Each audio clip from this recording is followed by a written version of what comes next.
I am now joined by a senior from Western Illinois and a DeWitt, Central DeWitt grad, Allie Meadows. Allie, thank you for taking a little bit of time out of your busy schedule as you get ready for the NCAA tournament to join me. Yeah, absolutely. Thanks for having me. So, gosh, it's been 4 years since maybe I've talked to you the last after you graduated high school. When you started, let me ask you about starting at Western Illinois. When you started there 4 years ago, what were your goals, expectations now that you look back as a senior? Yeah, freshman year for everyone, I would say, is a tough year, getting adjusted to the program and the coaches and your teammates, the school side of it as well. I remember coming in my freshman year with my teammate, Addie Brownfield, and she's a very optimistic person. And we looked at each other and we're like, we're going to take this team eventually to a national tournament. We want to play in March Madness. That was our dream since we were little girls. And at the time, Western basketball kind of struggled during that point, and we're like, well, it'll take some time, but we're gonna get there eventually, and that was our main goal. Well, fast forward then 3 years later, you're now doing that. How cool is that? Your senior year, you finally get a team back to a national tournament and in the NCAA tournament. Yeah, no, it's amazing. It's crazy because that was 3, 4 years ago. And now, you don't really think about it when you're in it. So 2 years ago, my sophomore year, my junior year, never did I really think, oh, we're gonna get to that point and like we are this year. But looking back at it now, I just taking all those, bad games or those hard practices, every little step was worth it to get to this point. Talk about that process because it doesn't happen overnight. You had mentioned before we started the interview was I think it was 2017 was the last time Western played in the NCAA tournament. So that's 9 years since they last played. To get back to this point, what has it taken you and this team to do to get back to the NCAA tournament? Yeah, so individually too, I think Western does a great job. I give all the credit to our coaches of developing you as a freshman. I've discussed this a little bit before, but the transfer portal nowadays is a little bit out of whack, and um, a lot of coaches don't get credited for bringing up their players from freshman year to seniors. So, for us not going into the portal a whole bunch, we have developed our players. Like I said before, Addie Brownfield came in with me. We did get two transfers, Mia Nicastro and Mallory Shetley, who has been tremendous like this entire year for us.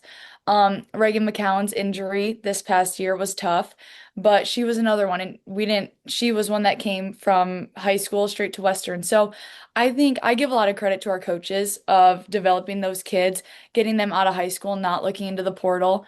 I think that is a big reason why we're successful today. Ask about the portal because as you mentioned it is crazy. I mean just the whole concept of it and people going school shopping or hopping if you will from year to year. You didn't do that. Why did you stay with Western? Why did you and Addie stay with Western? Yeah, no, I have loved Western ever since I walked on campus the first day. It has been nothing but great to me academically, athletically. JD Gravina has been an awesome head coach for us. I just am so grateful for him and all the assistants. My teammates, that was one of the biggest reasons why I came to Western was going on those official and unofficial visits. Those girls treated me like I was already a part of their team and I was already a best friend of theirs. And I didn't see that at a whole bunch of other schools because, they take visits and they're like, oh, it's another recruit. But these girls really treated me well. And yeah, I just being close to home, that was another huge thing for me. But like I said, me and Addie having that conversation at the beginning of our freshman year, we knew that we weren't going to get that done by ourselves. And it took us to recruit other players and being in that spot where we can have those recruits and be able to treat them like we were treated. So yeah, it just took a goal and we had it in mind since freshman year and we were able to achieve it. As you've gone through the years from freshman year to senior year now, have you noticed a change in your leadership on the team and your role, not necessarily scoring and that kind of stuff. We'll get to the on court stuff, but off the court, like you said, bringing those recruits in, treating them like you were treated, finding people that are a right mix for Western Illinois basketball. Have you seen your role change over the years and how you kind of help lead this team and bring recruits into? Absolutely. I had phenomenal leaders when I was a freshman, and I knew that someday I was going to step in their shoes. Big shoes to fill, but I knew that Addie and I could do that. And like I mentioned, Mallory, Shetley, and me and Nakashra being transfer portal kids, they came on visits with Addie and I. And JD does a good job of like assigning what older kids can go on the recruiting visits, and I think for me and her having so much experience, he always kind of chose us. And every recruit we had, we treated them with so much respect, told them how much we wanted them to be there. And luckily enough, we got Mal and Mia. And then same with Reagan. We were also on Reagan's recruiting visit as well. And I just think being a leader and being the older kid in the program, like you said, on the court stuff matters, of course, but off the court is really what starts it. Do you see this team chemistry being a big reason why you guys are where you're at? OVC champs and now going to the NCAA tournament? Absolutely. So many people from even other teams, like parents and fans that are there, they'll just look at us and be like, "You guys have the most chemistry of a team I've seen in a long time." And I think once again, it comes from having veterans and people who've been playing together for years. Because like I said, not a lot of programs have that nowadays. It's like a 1 year or 2 year kid. And that's hard to build team chemistry with. So I definitely think that is a big reason why we're here. So take me to the beginning of this year. As you get ready through summer workouts and you're getting ready for the season, did you have a feeling that maybe this year could be something special? Yeah, we've gotten that question quite a bit. And I will say, every time I've been asked that question, I say I take it back to summer workouts. And JD looked at us, I kid you not, it was the first week of practice, right? So it's rusty. Like we're knocking all the rust off that week. It's looking pretty rough. But he looked at us in the huddle and said, this is a championship team. And like I said, we have veterans on the team. We had new transfers that just fit our program so well. We had awesome freshmen this year, Sydney Scrobot. She's from Canada, so she fit our program well. And then also the younger kids, I give them so much credit as well. It's a big step from freshman to sophomore year, and they killed it. So this was definitely a championship team back this summer. Is there a game, a moment at some point through the season when you guys started to believe it as well? Like you get a win, or maybe even after a loss, the way you handled a loss or something like that. Was there a moment where this team's like, you know what, that's the defining moment that we had this year?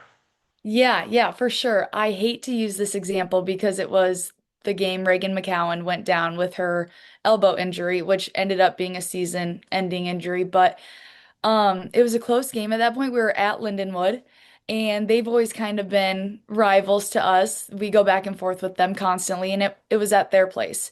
So Reagan goes down with her injury, doesn't come back in the game, and it took a full team effort and for everyone to step up to win that game, and we ended up pulling out the win. And that was kind of the point where we're like, okay, we're something special here. We can get this done. Oh, as you entered the OVC tournament, what seed were you in the OVC? Were you We the were number one. You got the ones. Okay. Mhm. Was there pressure? Did you feel that pressure? Because again, everybody outside looks at the numbers and like, oh, one seed, two seed, whatever seed it is, and like, yes, there's pressure the higher seed you are, and there's less pressure the lower seed you are. Did you guys feel any of that pressure? Oh, absolutely. Definitely for even from last year. So last year in the OVC tournament, we were a seventh seed. And we were that team that kind of upset like the number two seed, Eastern Illinois. We upset a number five seed. And we're rolling because like that you just play with you have nothing to lose, right? You're not supposed to win those games. And there's something to be said about having that mentality. So us going into the tournament being number one, we were being the hunted, is what JD likes to call it. Instead of being the hunter, you're the hunted. And that's tough when you have a target on your back.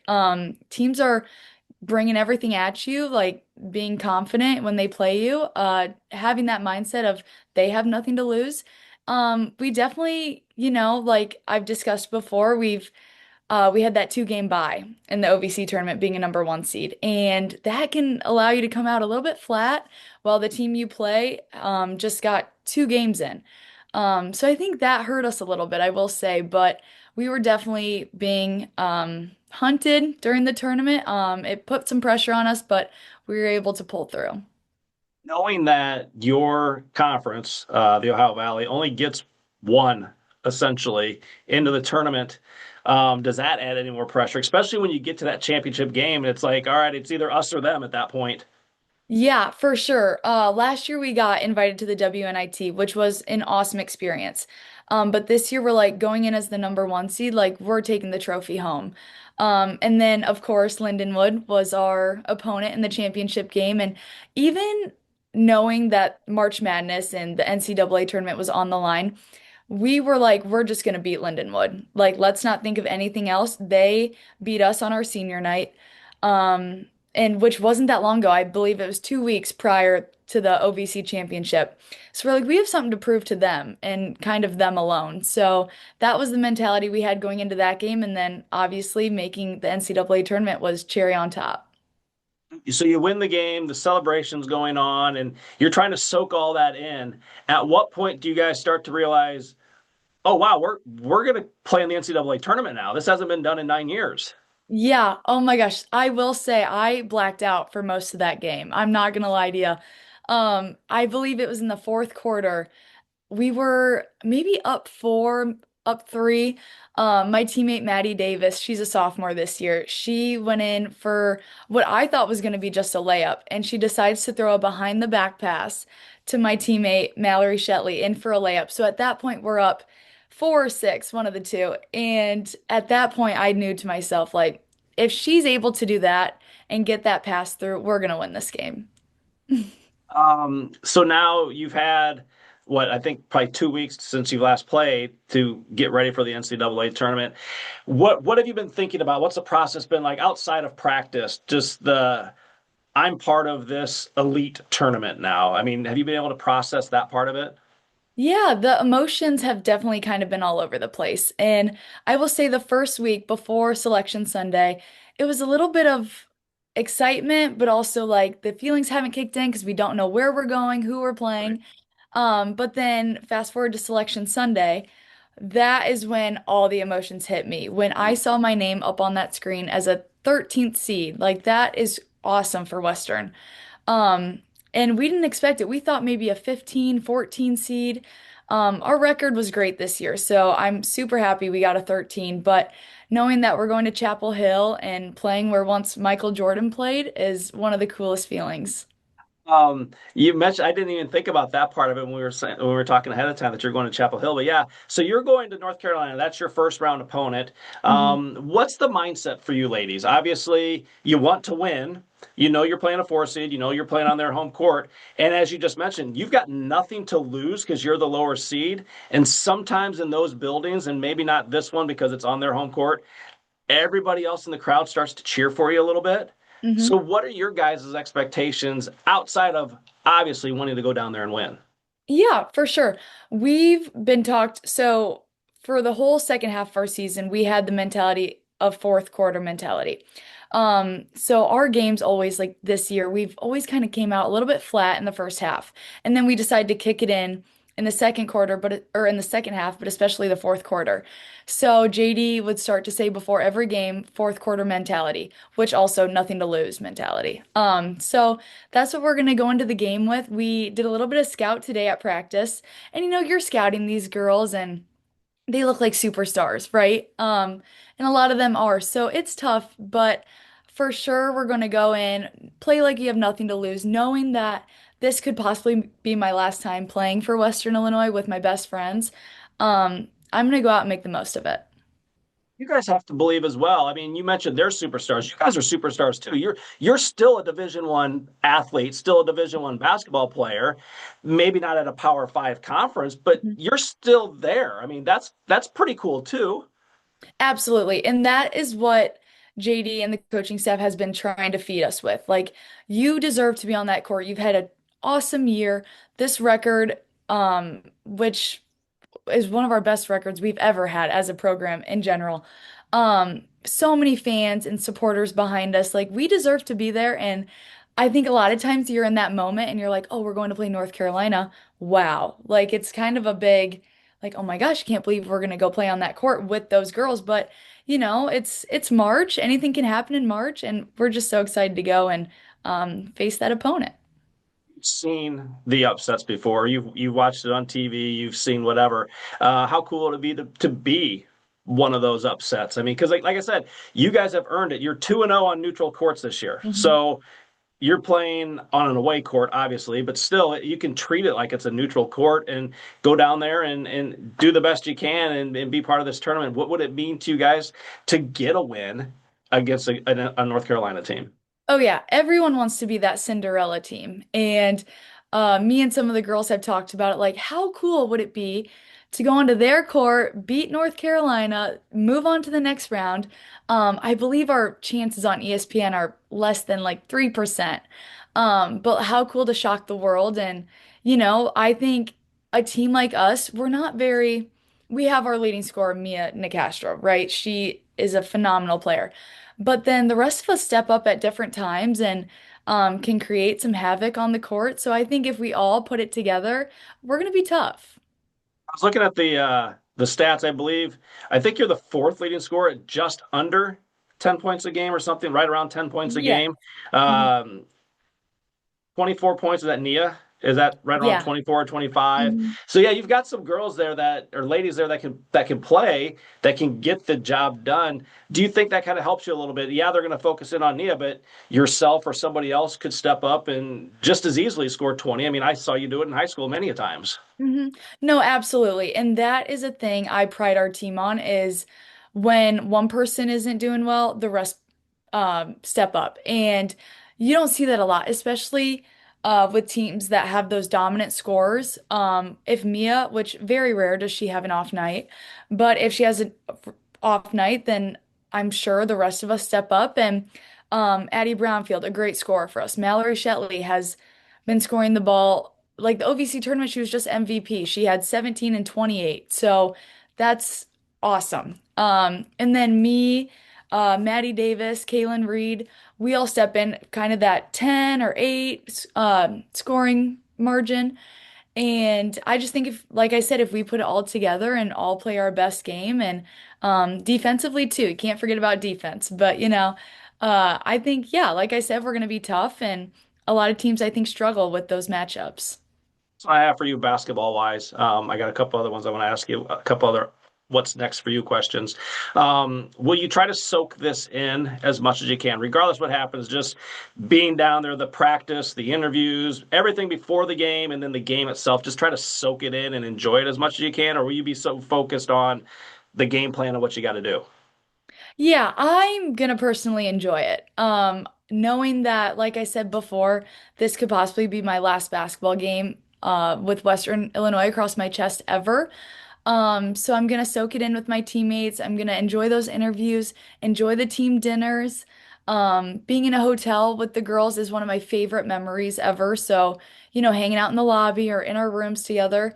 And then when game time comes, of course, you have to put that game face on. But up until the game, we're definitely gonna enjoy it, taking the moment because I'm never gonna be in that spot again. And I've told myself that. So I'm going to try to enjoy it the best I can and make those memories. Well, what's next for you? Obviously, this is the end of the road, wherever it ends. National championship, round one, whatever it ends. Basketball will be done for you as far as a player. What's Mhm. next for you? Yeah, so I am planning on getting into coaching.